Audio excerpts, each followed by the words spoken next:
and it's on presenter mode. So only the presenter will be seen. So if you don't want to be on camera, you won't be. So don't worry about that. So just wanted to put that out there. Okay, I'm muting myself now. Thank you so much, Belinda. Thank you, Ms. Pricer. I'm so happy to be here with you tonight. My name is Belinda Swan, and I am presenting to you live from Austin, Texas. I'm born and raised in South Texas and have been in Austin for 21 years. I moved here to go to college at the UT. I know there's two, but the University of Texas. And then I met my husband, and I've been here ever since. And so I've devoted my career to public service, and I now work for the National Center for Missing and Exploited Children, or NCMEC. Some of the ways that you may have heard of us. Actually, before I get started about that organization, I just want to thank Ms. Pricer one more time for having me. She is so devoted to this organization and to each and every one of you, and she's just awesome. And so I just want to give her some kudos for having me here. And I also want to remind you that this is your time. So if you have a question, unmute yourself, raise your virtual hand, use those emojis to do so. Don't feel like you're going to get in trouble for interrupting me. This is your time. This is a safe space for you to bring up any questions or thoughts that you may have. But I know it's also some sensitive information. And if you are uncomfortable, I'm being 100% honest with you. You have a new friend in Austin. And if you want to reach out to me one-on-one later or via Ms. Pricer, please do so. And I'm happy to answer your questions and connect you to whoever is the expert on that particular topic if I don't have the answer. So I just want to reiterate that this is your time. I'm your guest. And so if you have a question, please do interrupt me. So now that I hope I've made you comfortable enough to be able to speak up, whether it's through direct message or not, I'll tell you a little bit more about where I work. So if you are into a lot of shows like Unsolved Mysteries and Law and Order and that kind of thing, maybe a little bit too mature for you. Hopefully you're not into those shows. They reference us a lot of times because we do some pretty cool things with regard to finding missing kids, facial, or age progression, I should say, and missing children's posters. We also are a secondary distributor for Amber Alerts. And so we do a lot of those kinds of things. We also run the cyber tip line and 1-800-THE-LOST. So those are two ways that you can get in touch with the National Center if you recognize any of the things that that are discussed in this presentation. You want to talk to somebody or report it. If you suspect that it's happening to a friend or a family member, that's cybertipline.org and 1-800-THE-LOST. And I'll share that with you again. So we get all of that information. We get hundreds of thousands, if not millions of calls every year. We analyze that information, and then we recognize what kind of issues are affecting you, kids like you, every day. And that's how we decide what are the most important things to talk to you about. And so I know at this point, and I was just talking to Ms. Pricer about this, I know that you have lived your entire life online. I haven't, right? Because I'm older than you. And so half my life, I didn't have smart technology. We didn't have internet. I didn't have a smartphone. And so I problem solve a little differently. And maybe sometimes that gives me a blind spot into understanding your life. So again, I want to understand. And if there's something you want to contribute to this conversation, let me know. I'm here to listen. So by now, because you've grown up with the internet to do homework and to socialize, and especially in the past year and a half, you've probably heard some of this information before. So I really wanted to make sure that you understood where this information is coming from by explaining where I work and the organization that I work for. We get all of these, this analysis, all of these data points based on what we receive from families and kids like yourself who call us and let us know that there's a situation, right? So because of that, we are able to kind of break it down into several different topics. And first, I want to talk to you about your online life, right? All of this has to do with what you do online, how you engage with one another. So if anybody would be brave enough, does anybody want to tell me what's the top thing you're doing online? When you're logged on, when you're online, what are you doing the most? For myself, for example, full disclosure, I am on Instagram and watching videos on how to cook things that I know I'm never going to actually cook, but I like to watch other people cook. So what are some of the things that you like to do online or that you're doing when you're online? That's okay. I can tell you statistically that you're probably gaming or doing homework. I know that actually 72% of kids your age are gaming, male and female, and you're interacting with one another. maybe playing with strangers that you've never met before. And we're going to talk about maybe some safer ways to do all of those things, right? So I know you're gaming, I know you're doing homework, I know you're socializing. I know that you may even be attending some classes remotely like my kiddo is doing. So we're doing a lot more, right? And we know that even after things go back to whatever normal looks like, 100%, that a lot of the things we figured out that we can do online, we're going to keep on doing online anyway, right? Because we figured out it's easier. So when we think about how much more our lives are going to be online, there are certain things we should consider, right? And that's what we're going to talk about today.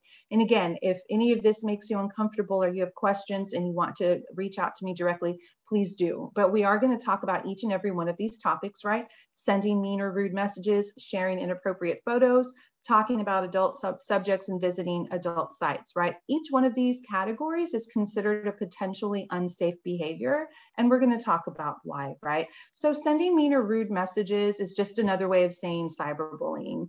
Sharing inappropriate photos can really get you into some trouble, and we're going to talk about that.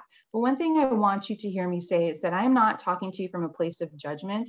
I'm simply talking to you based on the data that I see at the National Center and based on some of the cases I've seen as well, right? So again, no judgment here. I just want to give you information. I want you to leave this conversation feeling empowered to make better choices, right? So again, this is a no judgment zone. We're also going to talk about some of the consequences that you may encounter if you do any one of these things, right? If you do find yourself, what can you do? Is there help? Is it too late? All of those kinds of things. The short answer is yes, there is help, and no, it's not too late, right? So inappropriate content specifically, I think is really important to talk to you about, because if you just Google some recent headlines from your area or from throughout the country, if not the world, you're going to find a lot of examples of consequences that folks are facing because they decided to post inappropriate content, right? Several adults have lost their jobs. I have friends that used to work as college recruiters and would tell me, yeah, part of the college application process means now that we are going to go through an applicant's social media presence. We're going to make sure that everything that they say and post and do is reflective of what we believe is a good reflection of our school, right? And so, sure, I hear this all the time from kids and adults alike, right? But I have the right to say whatever I want. And you're right, you do. But organizations absolutely have the right to say, we hear you and we saw it and we're not okay with that. And we're going to go ahead and take back our scholarship, right? So definitely seeing some instances of that. And it's not just these huge kind of things that are attention or headline grabbing is one way to say it, right? Sometimes it's other things that we may not think are inappropriate. And I'll share this example with you. Growing up, my parents, my dad, I should say, I was raised by my dad. He was pretty strict, right? So I wasn't allowed to go and do a lot of things. And I had one of my best friends, though, who could do whatever she wanted. And when I went to her house, she had an older brother, and he was allowed, he and his friends, to drink alcohol at their house. Her parents felt that it was just, if you leave your keys here and spend the night, that's okay. That was not okay at my house, right? And so when my dad found out, then I couldn't go over anymore. Why do I share that example? Back then, as I mentioned, we didn't have smart technology. We didn't have cell phones that took pictures. We didn't have cell phones, period. But the thing is even though I knew and I wasn't participating, and even though it was okay at my friend's house, if someone had taken a picture, if I had been participating, if I had just been kind of guilty by association and that got posted online, I would have gotten into a lot of trouble, right? There could have been police involvement. At the time, I was definitely applying for jobs and internships. I could have kissed all of those goodbye too, right? So I share all of that to challenge you to think about other ways that posting certain inappropriate pieces of content can get us in trouble. It's not just hate speech, which of course, obviously is in this category. It's not just cyberbullying. It's not just making those threats. It's also images and content that shines a negative light on you, right?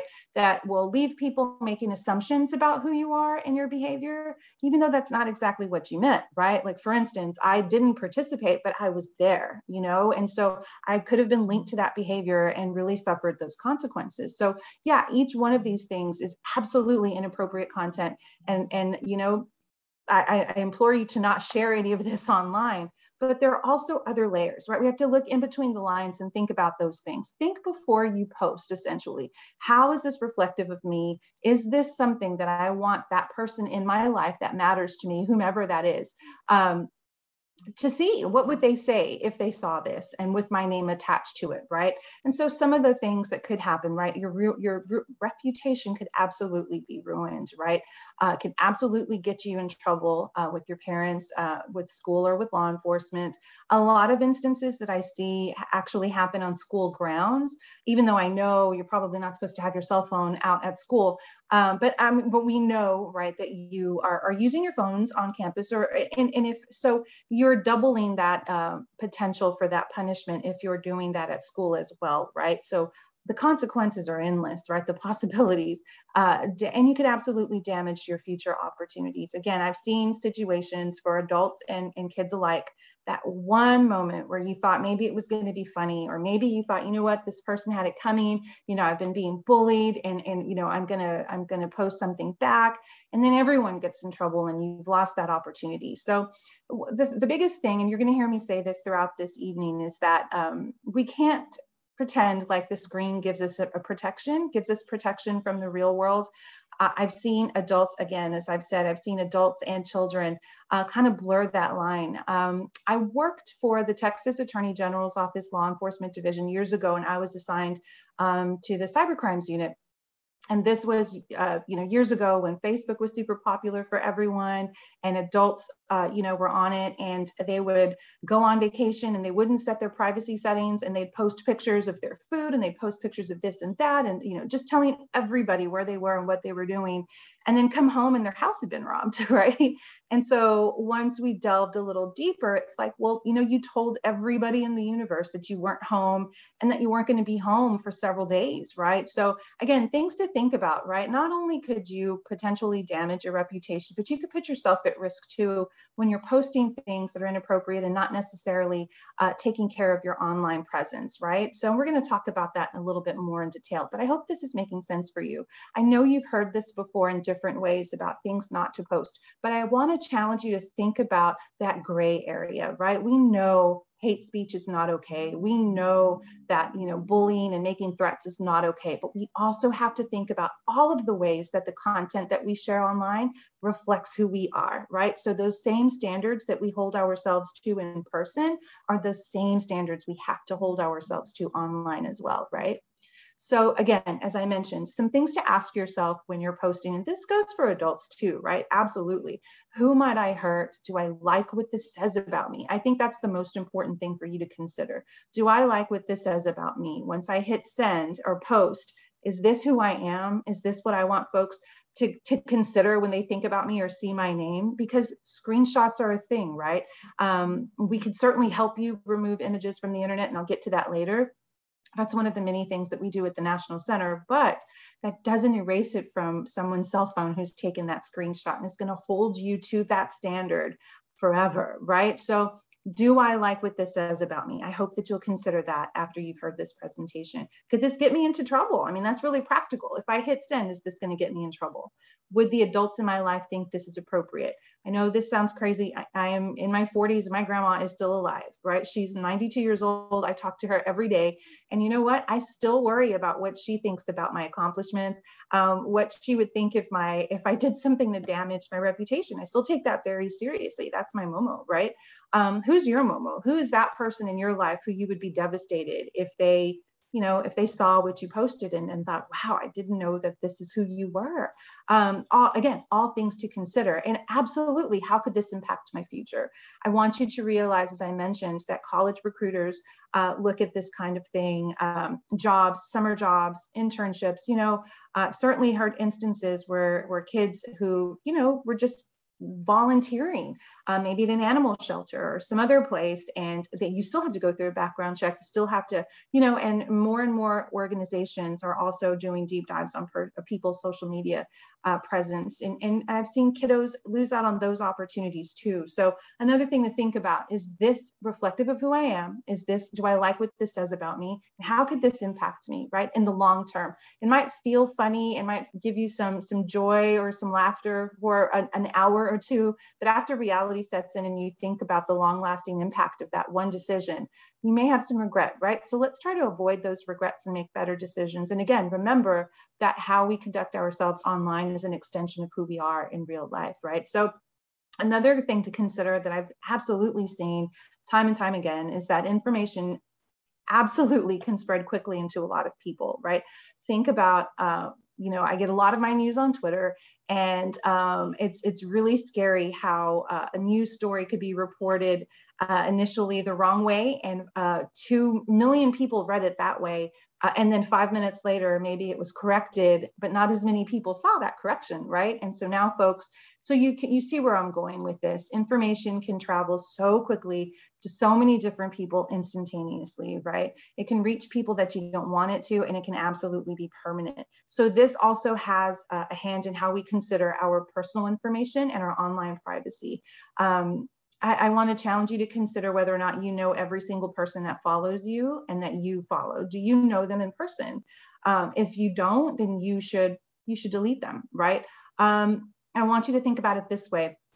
If you're in line at the store, at the whatever store or the movie theater, or whatever that may be, and if a strange adult were to tap you on the shoulder and ask you for your home address, or ask you for an email password, or ask you, where you go to school, where you live, I mean, what would you do, right? Usually the response I get is, I would probably need this person. I've heard that. I would tell the manager, I would find my trusted adult, call the police, because that's creepy and that's wrong. And no adult, no stranger has any business asking me these questions. So why do we allow that online, right? One of the things that I see a lot of teenagers do, especially, is, on Instagram or TikTok contests or raffles or whatever, thinking that they have an opportunity to either meet someone famous or win a pair of shoes or a handbag. And all you have to do is provide your address, your email, your age, your location, and all of these bits of information. Let me tell you that there are no shoes. There is no modeling contract. 99.9% of the time, these are scams to try to get your personal information. Usually it's for monetary purposes, right? It's for financial gain, but sometimes it's because these are folks who want to do harm, right? They want to do harm. And so the best way to avoid finding out what those intentions are is to not share this information. And think about that example that I gave you about folks who came home to empty houses, right? Or ransacked homes.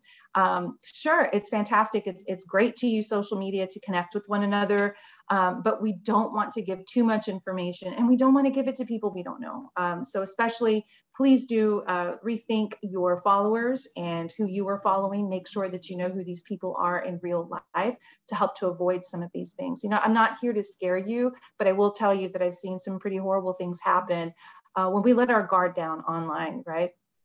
So some ways that you can do that to make sure that you are maintaining your online privacy are, of course, to have different passwords for each account, right? You can't use your favorite dog that died 10 years ago, their name for all of your, I've seen that so many times for every single email account and social media account and school account. I know it's overwhelming, but please do make sure that you have different passwords for each account.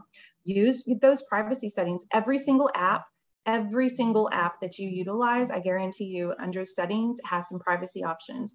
Review those and make sure that you're using those appropriately. Remember who you friend, limit access to your location.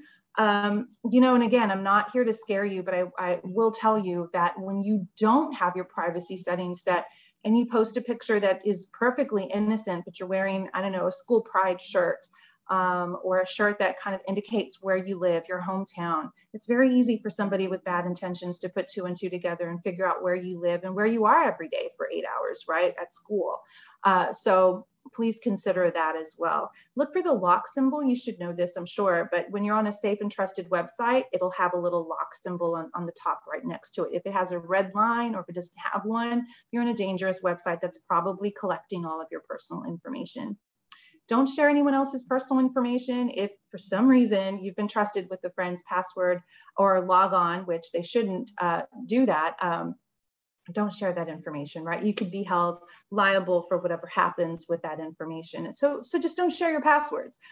Certainly had instances where kids or friends for a while, and then all of a sudden, for whatever reason, they're not friends. And then we see a cyberbullying situation happen. They'll start using each other's passwords to post things, inappropriate things, and pretending to be one another. So that is probably one of the more common consequences that I've seen of sharing passwords, right?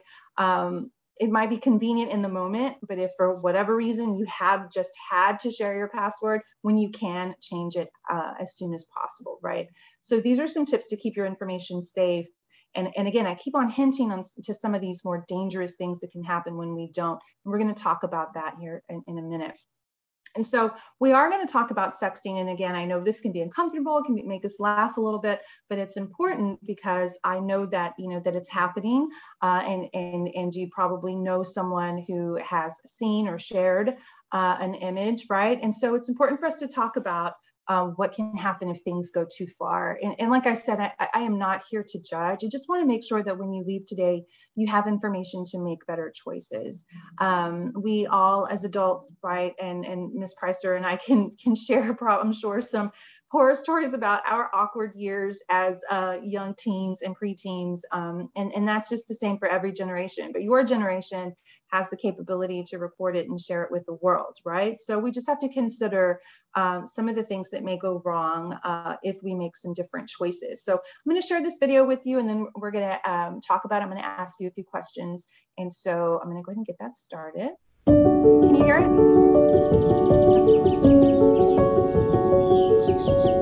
You probably get lots of messages every day. But what if you got one like this? What would you do? Would you send a picture? No? Cool. That's an easy way to protect yourself. But what if you'd chosen differently? What if you send the picture? They'd never share it with anyone else, right? Do you want the picture shared with others? Sorry, you no longer have a choice. It's out of your hands now. Because sometimes people we trust break that trust. Maybe the person you sent the picture to shows it to some friends. Maybe they send it to a couple friends, who send it to a couple more friends, you get the idea. It spreads, and you never know who might see it. Your little brother? Your mom? Other people at school? Seriously? Then I would never. Even strangers could get a hold of your picture. You never really know where that picture will end up. Look at it. How long it will be out there? Or what the consequences will be. Don't let others decide what happens to your image. Think before you share. Learn more at netsmarts.org. And hey, if your image is already out there, know that it's not your fault. For information about removing sexual pictures and videos from the internet, visit missingkids.org/gethelpnow.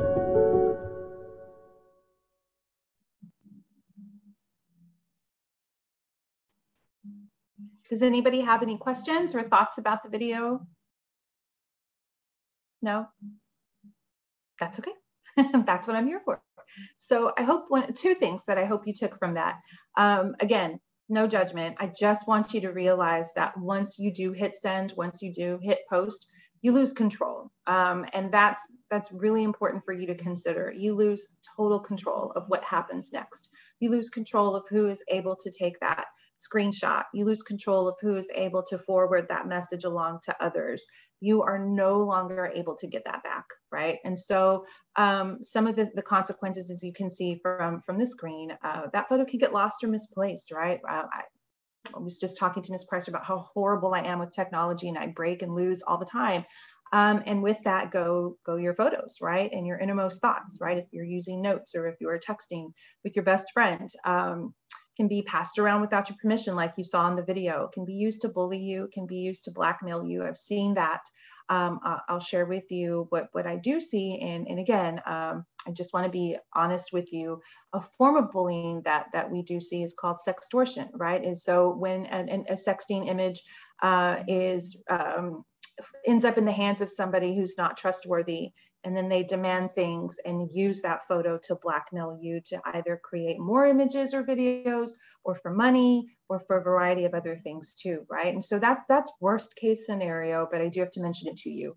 But these are some of the things that we see happen every day, right, that get reported to the National Center. So the biggest takeaway, again, I think, is that you lose control. You lose control.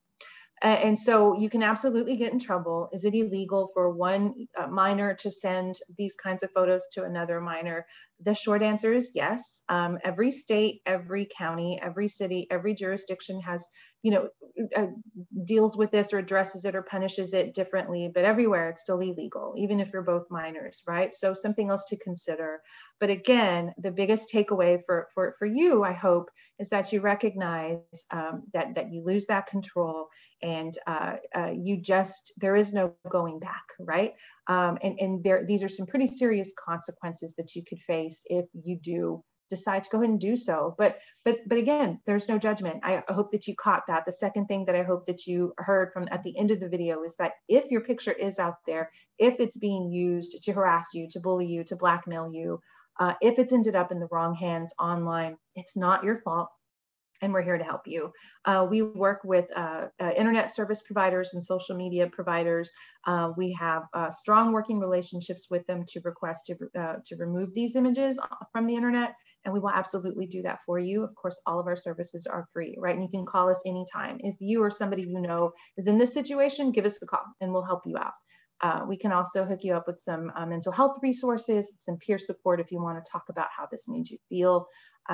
Again, any language, 24 hours a day, any day of the year, we're here for you. So some things to do to stay in control, right? So that you avoid losing control.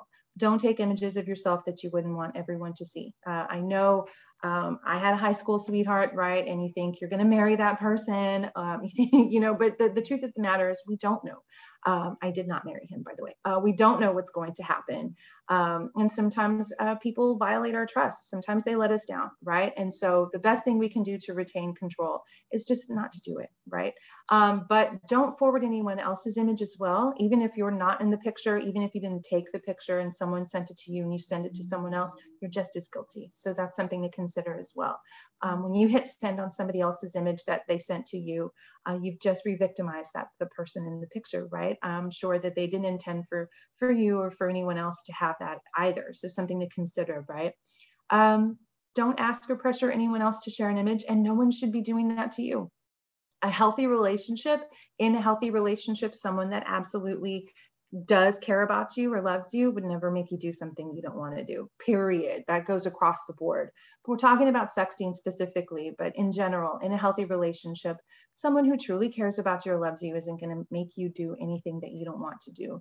And vice versa, right? Someone that you care about and love, you should not force or ask to do something that they don't want to do either, right? So if this has happened, if you feel that you're being pressured, if you sent it, and you're scared, tell your trusted adult, right? And if you're not sure who that trusted adult is and you need someone to talk to, Ms. Pricer, I'm sure, would love to talk to you about that. And I would too. You can also call 1-800-THE-LOST and visit the cyber tip line anytime. If you feel that a friend has become victimized and you want to report something anonymously, you can do that as well. A lot of tips that we receive, a lot of successful cases that we have helped law enforcement to close are because of teens and kids like yourselves who recognize something after they've seen this presentation or just recognized something that was wrong and did the right thing and reported it. So you're absolutely capable of doing that as well. So again, what now? If this does happen, if it has happened, if you know someone who is going through this, you can file a complaint, right, with law enforcement or with the cyber tip line. And when you do that, make sure to include your age, right, and make sure that in that report that you note that it was posted online without your consent, right? So you can see, well, maybe you can't, but my shirt says hope. Hope is why we're here is our slogan at NCMEC, because it's true, right? It's never too late to talk to someone about this and to try to get help. And I'm going to say it again because I mean it. You're leaving here tonight with a new friend and a new resource in me. So an extension of that conversation, I want you to really recognize that you have the right to say no to inappropriate requests, right? You have the right to say no. Now, I hope you fully understand that once you do engage in this activity, you can't take it back, right? It's very difficult can we help you to remove those images? Absolutely. Is it easy? No, it's not, right? And we can't control every single person who has taken those screenshots or who has decided to share it with others. And sometimes it's not just about pictures, right? Sometimes it's a request to discuss things that are inappropriate, or to bully another kiddo, right? You have the right to say no to inappropriate requests, no matter what that is. You can stand up for yourself and simply say no, don't engage, right? So that's super important to recognize, especially for a lot of you that might be gamers and who are allowed to maybe game on an open platform and chat with others. If you feel that someone is starting to talk about inappropriate things, if you hear that, or if you see someone log on and their screen name and you already know that this person is going to start talking or discussing or trying to send or try to chat with you one-on-one, just block them and keep on going. You have the right to say no to inappropriate requests, right? How can you do that? As I mentioned, just block them or unfriend them, right? You don't know this person. It's okay. They have no business talking to you the way that they are. Report the behavior. As I mentioned, every single platform, whether it's PlayStation, whether it's Nintendo, whether it's a game on your phone, whether it's an app, every single application, platform, game, console, you name it, has the ability to set up a reporting mechanism, or has a reporting mechanism, I should say, and you can do that at any time. And I highly recommend that you do, because if this person is doing these things to you, I guarantee you they're doing it to somebody else as well. So you're saving yourself from some of this, and you're also potentially saving other people from being victimized by this same person. Talk to someone, talk to your trusted adult, whether that's a parent, guardian, friend, uncle, cousin, church leader, whomever, myself, Miss Pricer, we are here to have those conversations with you. But again, the second someone makes you feel uncomfortable or starts saying or doing something inappropriate, block them and report it. That's the best thing and easiest thing to do. And as I mentioned, you are absolutely capable. I know this is a little uncomfortable, but this is important for you to recognize.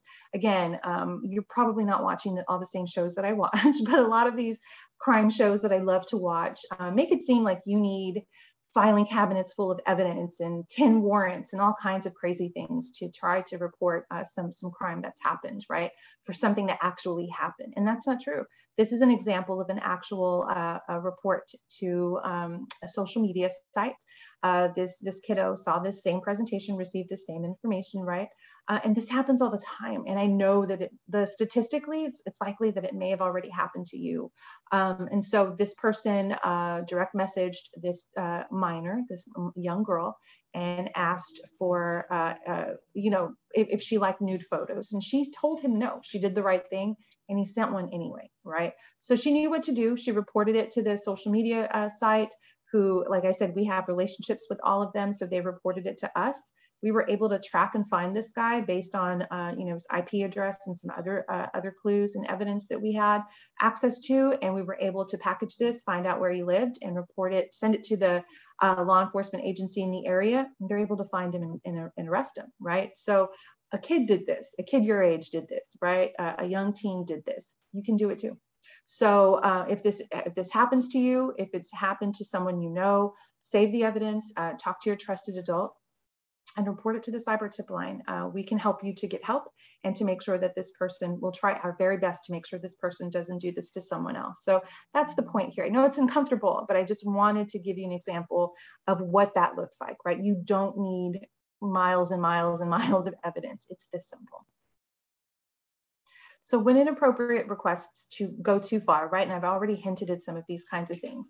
A lot of times, well, I'll let you watch the video first, and then I'll talk to you a little bit about it. And again, if it makes you uncomfortable, that's okay. You don't have to ask questions, but I really want to make sure that each of you understand some of the different ways that people with bad intentions might try to engage with you, so that you recognize it, right? When you are conducting your social life online.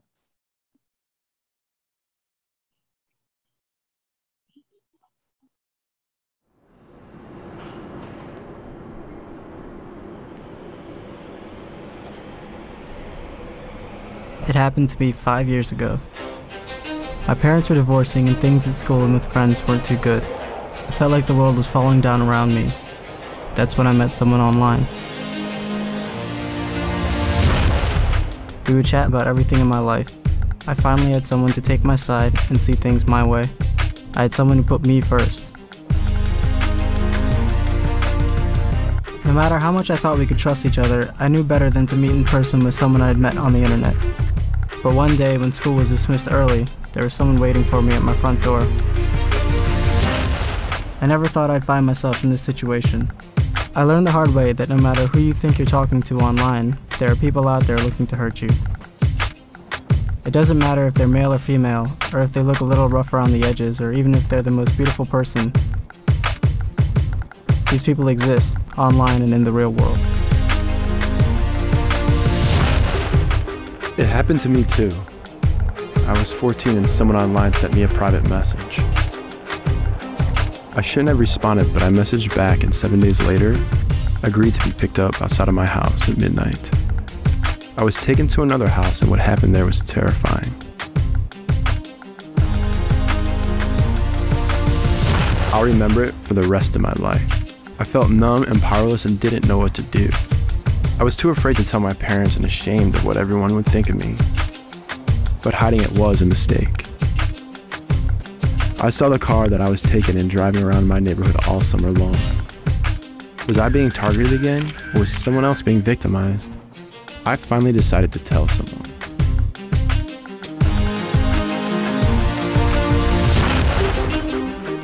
I have to live with the decision I made to trust someone I met on the internet. But the important thing is that I told someone.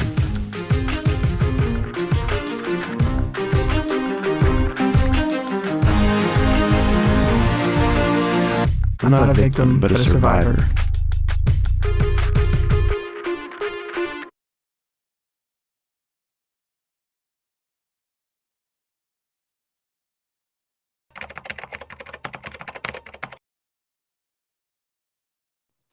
So that was pretty intense, right? It's pretty intense. But again, I wanted to share that video with you for a couple of reasons. And one is to make sure that everybody understands that these aren't things that only happen to girls, right? This absolutely happens to boys as well. And another thing too is I joke sometimes about the show Catfish and think, gosh, I can't believe that this show is still on the air. Haven't people figured this out yet? And when all joking aside though, it's not about whether or not we understand that people aren't always who they say they are, I should say. But I wonder if you caught that at the beginning of the first little clip. The first young man mentioned that he was going through a tough time, right? That his parents are going through a divorce. He felt that he didn't have anybody to talk to or that understood him. And that's basically what it's all about, right? Ultimately, we just want to feel cared for and loved and connected to other people. And sometimes we think that we find that online, right? In our online community, whether that's our gaming community, whether that's, our social media presence, right? And sometimes that's perfectly fine. That's perfectly fine. But where we get into trouble is when we start to share personal information and when we truly don't know who this person is in real life, right? When we don't know who that person is, we've never met them in person, you really don't know who you're talking to. And sometimes that can have some really, really scary consequences. And those are two examples that are real life examples, but I could share hundreds with you. The bottom line is I get it. We all want to feel connected. We all want to feel valued. And we all want to have connections with others, right? But we've got to be careful who we share those connections with. And if we're engaging in those kinds of friendships online, we really have to make sure that we know who they are in real life. We have to be able to verify that we are indeed talking to someone our age who is having appropriate conversations with us. I know around graduation season, there was a story going around on Instagram of two young men who had never met in person, but they had been gaming together since they were like 9 or 10. And one surprised the other at his graduation. It was an amazing story. I thought it was really great. But that is a case of where things went right. The trusted adults on both sides knew the others, right? They hadn't met in person, but the parents verified that, yeah, this is who he says he is, and vice versa, right? So they were able to say with certainty that they were actually talking to the person who they said they were, right? That's a feel-good story. The flip side to that, though, is when we think we're talking to someone we know and they're not, right? And so what are some of those red flags? What are some ways to figure out that, hey, you know what, this is not going going the way I intended it to, and this person might actually have some pretty bad intentions for me. So this is called grooming, actually, and I know it's a weird word, and I know that that's how we refer to when we take our dogs to get haircuts. But in this situation, grooming is when someone is grooming you for sexual purposes, quite frankly, right? So what does that mean? It might be somebody who pretends, and again, this goes back to our personal online settings, right? So if you're not secure, right? If your profile and all of your information is open for the entire world to see, then anybody can read all about you and find out that, and I'll use myself as an example, that I like the Dallas Cowboys, that I went to UT, right? That I love barbecue, that I like whatever music, and they can turn around and pretend that they like all those same things that I do and try to be my friend. Oh, you like the Cowboys too? Did you check out that game? Yeah, I did. And then you start chatting and think, wow, this person's really cool. I think we can be friends now. But what that person has done is their homework, right? They've gone to your profile. They figured out who you are. They figured out where you're from, because you don't have your personal privacy settings set.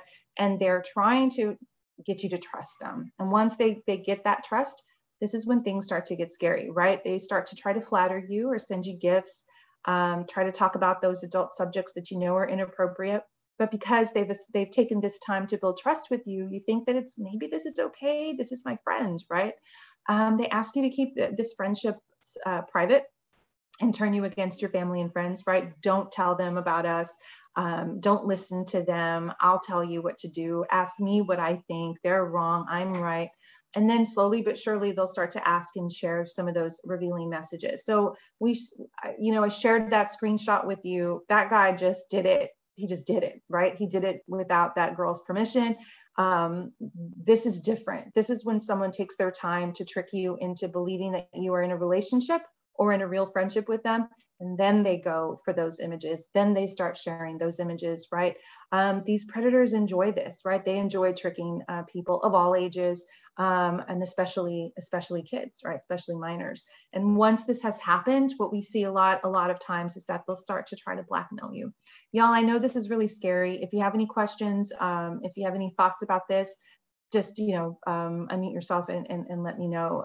I know this is difficult, but these are things that happen all the time. And we're starting to see it a lot more on gaming platforms. So just be careful, right? Consider who you're talking to, consider who you're gaming with. That first time that they mention something inappropriate, block and report, right? Because that is just a small clue about what their intentions are, right? It's not necessarily the game. It's not necessarily to talk about the game.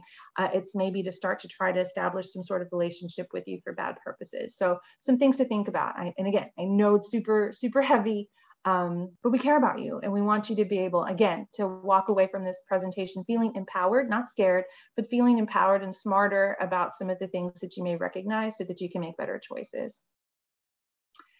Absolutely not your fault. And I want you to know that. If this has already happened, if it's happening to you now, please know it is not your fault.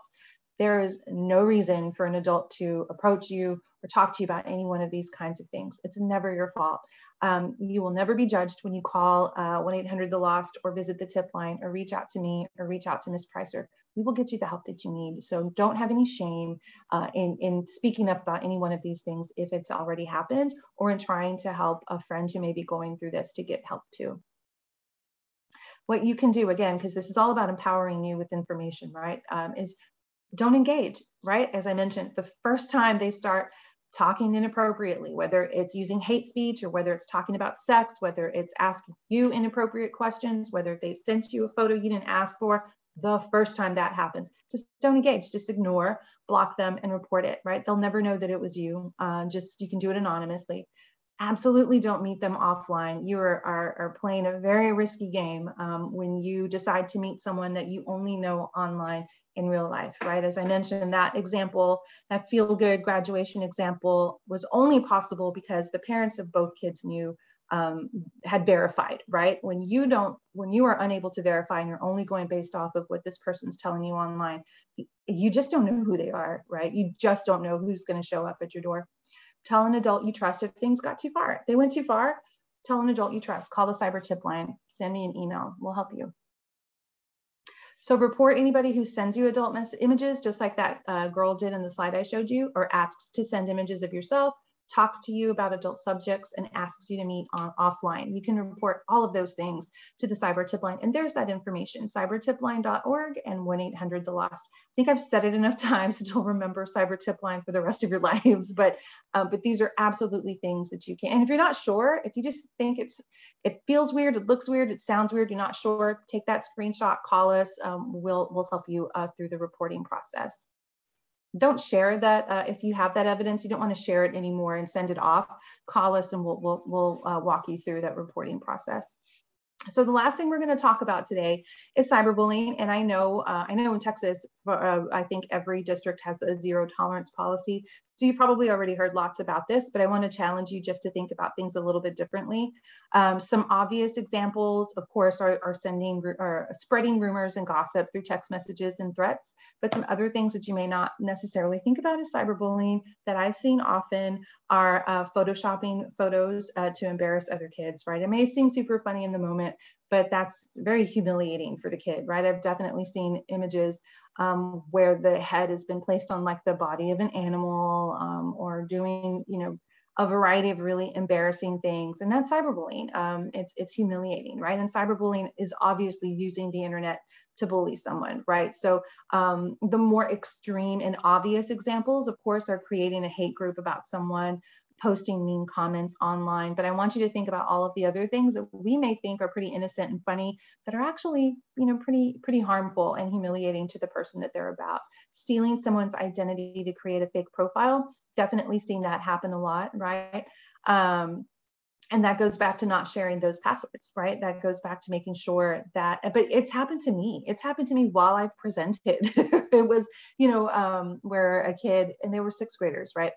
He took a screenshot of my my default photo, my bio photo, and created a Zoom box with my face, right? And was he bullying me? No, he was trying to throw me off my presentation. So, well, in essence, yeah, it's kind of being cyberbullied, and I'm 43 years old, right? So it happens.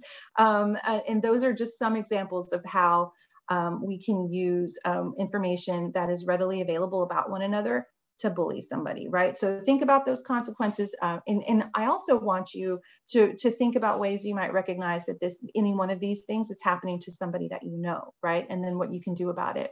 So how can you recognize that this might be happening to somebody that you care about, right? Or somebody that you have in class that you maybe don't know that well, but after you leave today, you'll be able to recognize maybe something's going on. It's time to speak to somebody you trust, right? This person may have low self-esteem, feel super lonely, may not have a lot of friends at school, and may be nervous about going to school or an online after school project, may not be showing up to your virtual meetings for your school project because they're terrified of logging on and being subjected to their bully, right? So these are some signs to look for in your classmates and in your friends that something may be going on, because absolutely you have every right to report as well and to speak up for someone. And you can do that anonymously if you don't want to be associated. I get that, right? So what can you do? Don't respond, same thing, right? Block the bullies. So if you are being bullied, set up new accounts and make a report, tell a trusted adult. As I said, you can do this anonymously. We're here to help you. We certainly don't want to cause more problems for you. But yeah, if you are being bullied or you know someone who is, these are some steps to take. And again, you can reach out to me directly or Ms. Pricer as well, and we'll definitely set you up with the resources that you need to get some help. You're not alone. And that's one thing I want you to hear. I know you've heard it before, probably, might even sound a little cheesy, but I mean it. I absolutely mean it. You're not alone. And I will talk you through this and I will get you the help that you need. It's never too late to speak up for yourself or for someone else, ever. So how can you help if you do see this happening to somebody else? Document what you see and when, right? So you can take that screenshot if it's happening like in the chat of your virtual class. Don't encourage the bullying behavior. Don't egg on, right? Because then you're just as guilty. Don't participate just to fit in. I know it can be, it can feel like, well, I gotta go along to get along, right? I just want to stay in the background, but you don't have to, right? You can stand up for the victim. I'm certainly not telling you to get in harm's way and potentially become a victim yourself, but you can report it anonymously or talk to someone at the school or your trusted adult and stand up for the victim that way, right? Without putting yourself in harm's way. But it's very important that you recognize some of the things we talked about. If you recognize them, you know what to do now and who to turn to and who to talk to, and we can get you the help that you need to advocate for that classmate or that friend or for yourself. So don't feed the cyberbullies, keep critical comments to yourself, right? The golden rule. Don't forward rumors or embarrassing photos. Just because they're not sexual in nature doesn't mean that it's okay to forward them if someone in the photo is being humiliated, right? You're just as guilty as the person who took the picture when you start to do that. Don't comment on it, right? On any of those harassing posts either. You just don't want to be associated with that behavior. If anything, you want to be able to report it, right? And tell your trusted adult about it.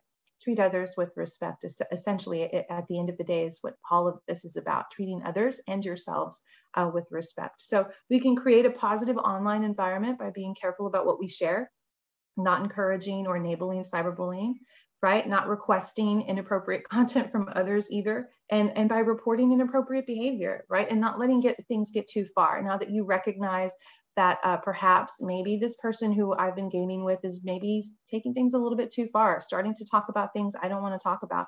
And even though they say they are a 15-year-old girl, that doesn't necessarily mean that they are. Might be time to take a step back and really rethink that, right? Maybe talk to your trusted adult, reach out to me, and we'll work through it, right? So some things to make sure that no one, and especially me, I'm not trying to scare you or say the internet is bad and I'm just this old lady coming in to talk at you.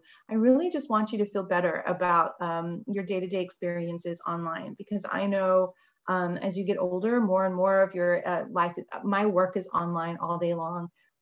My kids' school is online. What I'm trying to say is that this isn't going away anytime soon, right? So let's just remember how to keep each other safe and how to keep ourselves safe, how to treat one another.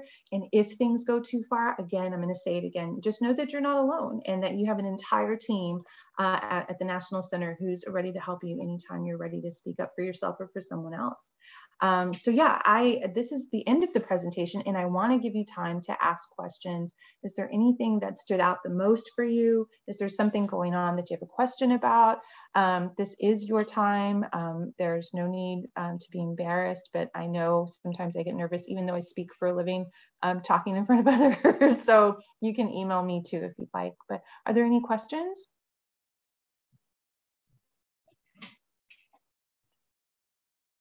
No questions? That's okay. Thank you so much. Absolutely. That was a lot of great information. And guys, please, like she said, don't hesitate to reach out to either of us and we will get you your questions answered, get you some more information, whatever you need. We're here to help you. Like Mrs. Swan mentioned several times. Are you sure there are no questions? I didn't see that box either. Okay. Thank you guys so much. Y'all are the best. You are like the most respectful audience I think I have ever presented. I've presented to thousands of people from all over the country and y'all are just super, super great. Thank you for your time and for listening. And I hope that you feel better about your online experience. I hope you feel a little bit smarter about what to do. And I hope you know exactly who to turn to if you have any questions or ever need help. Thank you so much for sharing your evening with me. And thank you for sharing with us tonight. Thank you all for being here tonight. Good night, everyone. Bye. Bye, Ms. Pricer. I'll be in touch with you. I'll send you an email. Sounds great. Thank you. Bye. Bye, guys.